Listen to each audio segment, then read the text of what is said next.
কথা member chairman এরা ওই যে চাউল টাউল মারে বলে বিভিন্ন জায়গার মেম্বার চেয়ারম্যানরা, তা ওনরা তো জানে না যে এটা মারা না যায় হারাম, ঠিক আছে?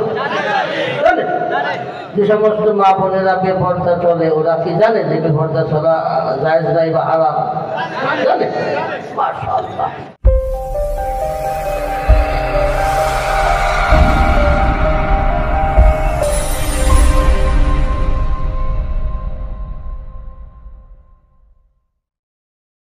আমার ভাইরা, আল্লাহর জন্য হতে হবে, আল্লাহর নবীর তরিকায় হতে হবে। এই দুইটি কাজ যখন পরিপূর্ণ হবে তখন সেটা আল্লাহর কাছে গ্রহণযোগ্য হবে। এখানে একটা কথা হলো আমার ভাইরা, ইখলাস কখন আসবে?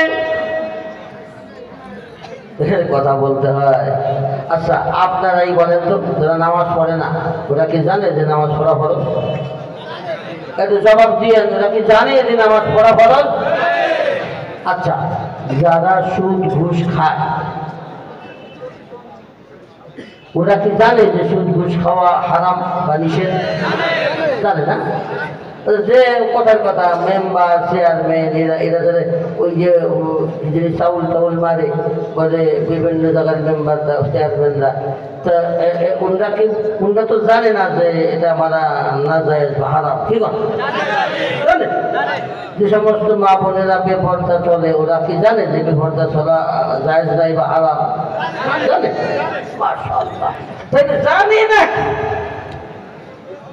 বলেন, এই যে ওয়াজ করবো যে আমরা দেখি জানি না, আমরা কি জানেন না? মিথ্যে কথা কওয়া হারাম জানেন না? আরেকজনের তো দখল করা হারাম জানেন না?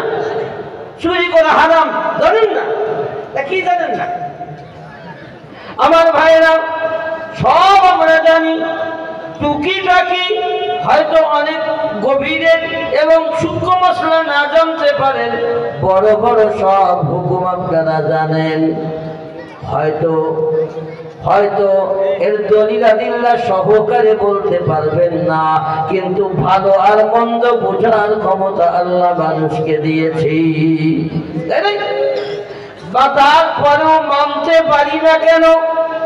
জানি নামাজ পড়া ফরজ পড়ি না, জানি পর্দা করা ফরজ করি না, জানি অন্যের মাল আত্মসাৎ করা হারাম তারপরেও করি, জানি মানুষেরটা খাওয়া জায়েজ নাই তারপরেও খাই। তার মূল কারণ কি জানেন?